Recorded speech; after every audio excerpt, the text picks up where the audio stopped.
So I decided to kind of get with the times and finally get myself an Xbox 360. This is my first one here. We're going to take a look. Actually, we'll set it over here. Oh, there's no space over there.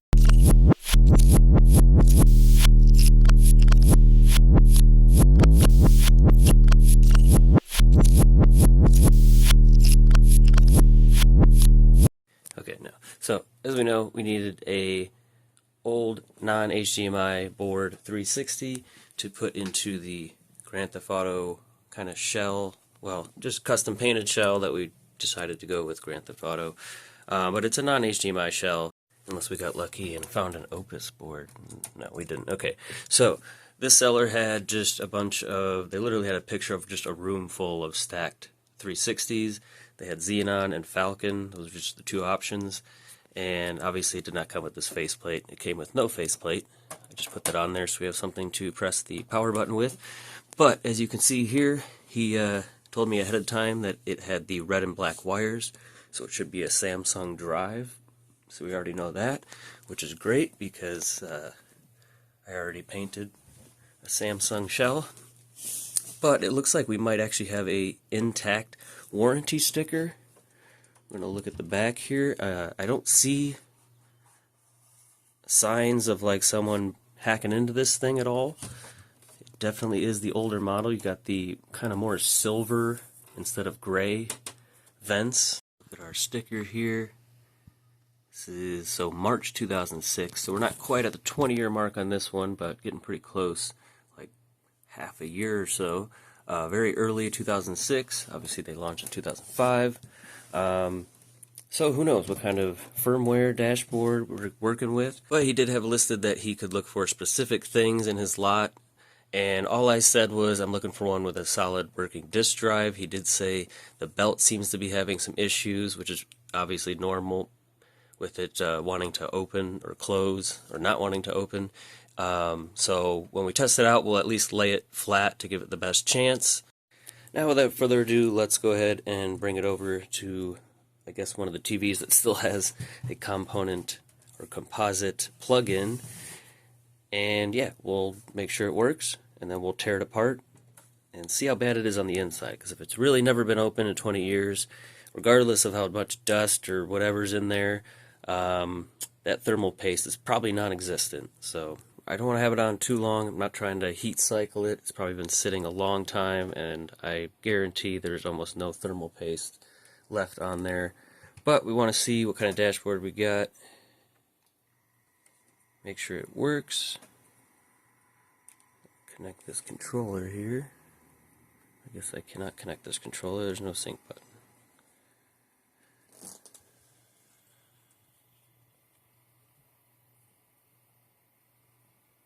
Yep, just as we thought. There we go. Okay, so, yeah, not blades, of course. I'm sure he would have said something or tried to charge more.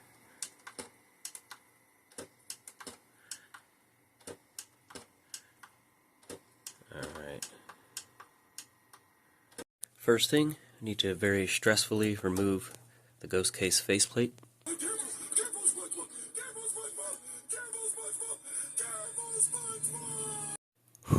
Okay, that actually gave me an idea to do like a SpongeBob build. Anyway, let's get the top and bottom vents off.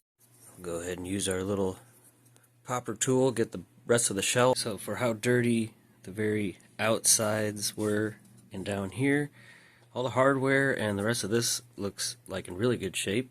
And more signs that it's never been opened. We still have this thing here, sticker here, no bolt mods.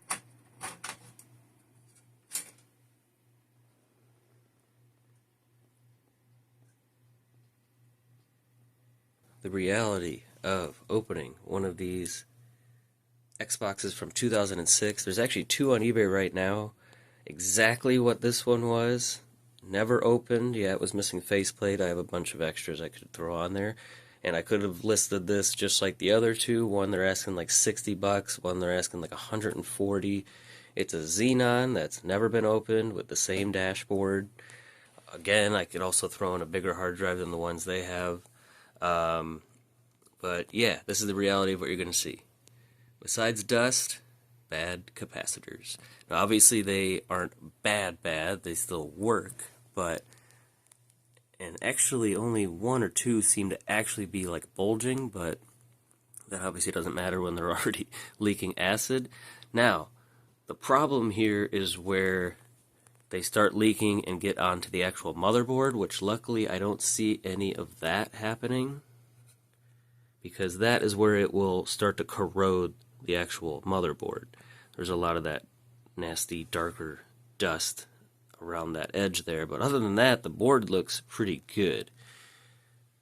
Even over here looks nice and clean. So we're going to still finish taking this apart, clean it up. For what I paid for this one, which was roughly 22, 23 bucks with shipping, still super worth it for, you know, our set of heat sinks, fan, even the shell, especially when we're doing custom paint jobs and stuff. This one's in good condition. If you don't already have a whole bunch of capacitors, a set of them is almost as much as I paid for this one, which would be worth it to clean all this up and just resell it as a good working Xenon. I would not want to, like I said, throw it the way it is in there. Now I do have other boards, and I could, which I probably would do, is take good capacitors off another good working clean board, and yeah, that's still an ideal. That's not something I would want to put into this fancy shell with all that other work and label it as a fully refurbished system or anything like that. It's something where, you know, we can take out these old ones, put in some good looking ones that might be used, but sell it as is that way. You know, maybe still repaint this shell even if it's just white or something like that. Just clean it up and say at least removed all of the leaking capacitors with clean working ones. But even then, I would not sell it for $140. A little farther along here, just a lot of nasty kind of dust around the edges, but surprisingly not like big clumps of hair, which is what I'm usually used to. Now the bottom actually looks fantastic, like brand new. Fortunately, these look awful. X clamps off. The one on this one was a huge pain, but yeah, look at that. It's all around the chips now and kind of hardened, almost like silly putty. Oh yeah, just perfectly clean in the middle. Nice little hot spot there. Otherwise, everything else is still in pretty good shape besides this stuff here. Now, ironically, I think the board we sort of used as a template in this one, all these capacitors, at least here, look fantastic. I can't really see the one, it looks like the one underneath that heat sink there is bad. Yeah, that's probably the main issue. But that is actually the same one that's bad on this one, so that sucks. I was going to say I could at least swap all these ones, which I know were good. Everything else looks so clean on this board. Let's go ahead and get this all clean. Alright, so I spent quite a bit of time trying to scrub a lot of it off of those caps. I didn't really mess with the thermal paste yet, but some of those just had like a mountain on top. Now they are also bulging. You can see that there. So it's basically just all these here, and it looks like these ones as well. Pretty much the normal ones. But I'll have to figure out which route I want to go in terms of replacing some of these or just getting another board, which I may do. There's several options with these where it's just the board and the BenQ daughter board for the DVD drive, which I do have a few BenQ drives as well, and we actually have several of the ghost case little things that clip over top of the disk drive, so who knows, maybe we can go that route. But if I have to repaint a shell, that's probably fine also. Now, if this was like an Opus board or something like that, or we were putting it, you know, maybe in the Simpsons edition Xbox, the crazy expensive rare one, Then we would go back and, actually change all kinds of stuff and really beef it up. But really, we just want a solid working system, and once it's at that point with all of our cooling mods, I'm not worried about it in the long run. But that being said, I'll probably actually order one that is a tested working board with an extra thing just in case. Either way, we can definitely make a couple of good systems out of it, and at least one that we know is tested and working to put in our build that's ready to go just about. And that would be about the same price as taking a risk on one like this that comes with its entire shell and everything, but you don't really know what's going on the inside. It's pretty clean on the inside. I'm assuming our band is just, or our belt is just worn out. So all I gotta do here, see this little lever, pops it open,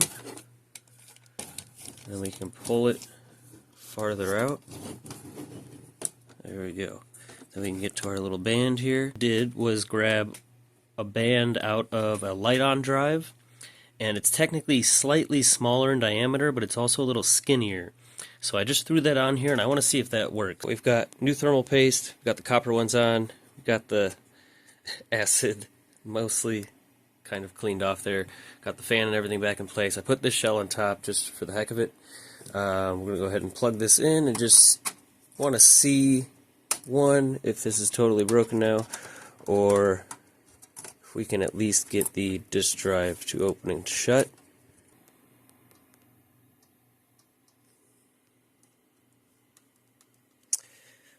It's not plugged in.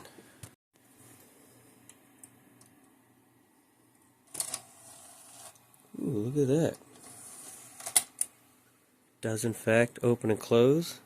Got green lights.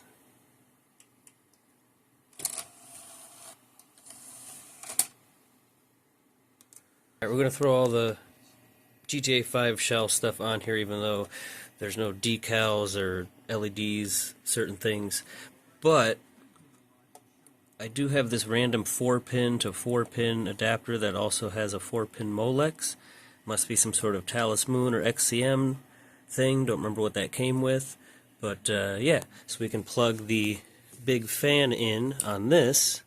We can just kind of see what all this looks like.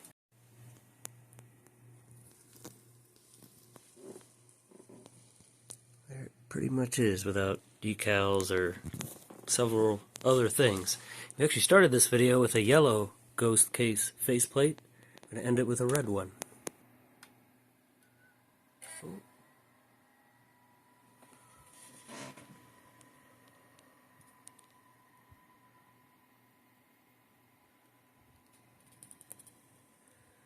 Sweet. Yeah. Hey. Still good there. Let's throw something in.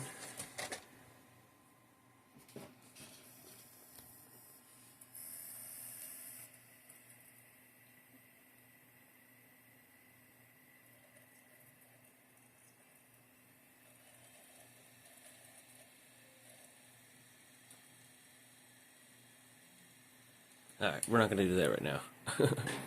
It wouldn't have said that if it wasn't working, so that's good.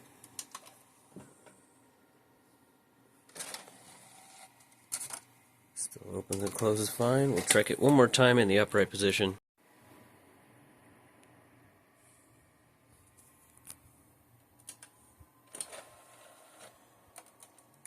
Oop. Pretty solid. Alright, that's it. Thanks for watching. As I mentioned, these would be black. There's decals for around here, other LEDs. I think I want to put green LEDs on the inside. We also plan on keeping this ruby red top piece here and going with a flash drive style hard drive. And there it is at the bottom there. So I can set this aside while I figure out what we're going to do with either this board or the other one. And stay tuned as we get closer to finishing the Yoda version 2 build up. And of course lots of extra projects in the works, including liquid metal shell, clear blue shell, Vader, something we're going to run over, and of course this one is still listed for sale, as well as our gloss white slim, and we're still waiting on the last couple things here. And here's a picture of a donkey. Thank you so much for watching. Like, comment, subscribe. I'll see you in the next video.